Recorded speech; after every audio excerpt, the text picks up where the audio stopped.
parents and caregivers are budgeting back to school spending while one local district tries to make sure they've got enough cash to keep running.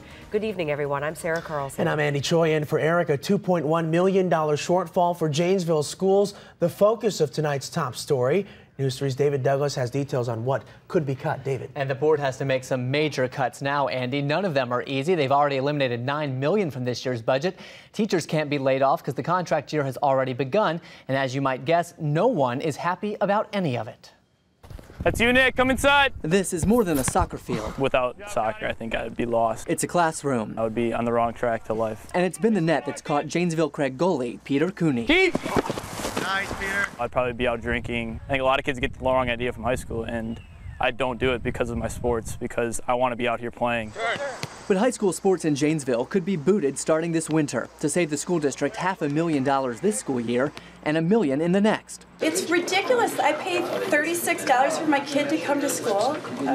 I'll pay more. At a board meeting Monday night, this group of elementary school parents offered to pay higher registration fees to bolster the budget. Would you be willing as a family to say, you know, I'd be willing to pay an extra $100, $200, $300 a year for my taxes? When asked by Dwayne Severson, a board member who doesn't want to raise taxes, how they'd feel about an increase, this was their response. Tax to the max. Tax to the max, okay. Harrison Elementary, which is holding an open house next week, is one of 3 primary schools the board might close to save money. The district is looking at how big the savings will be and if busing costs will wipe out the gains. Without having that information, it's hard to say what road we're going to go down. Do I personally want schools to close? No, absolutely not. Tough decisions and tough lessons in the game of life. Lessons players feel shouldn't extend onto the field. I don't think it's worth it. I don't think there's a price tag big enough. If any schools do close, that wouldn't happen until the 2012-2013 school year.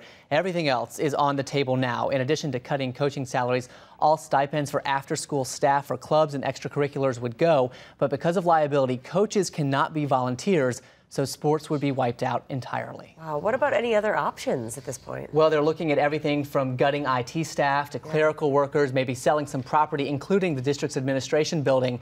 But none of them, the superintendent says at this point, are good options for anyone. Tough decisions for Janesville. David, thank you so much.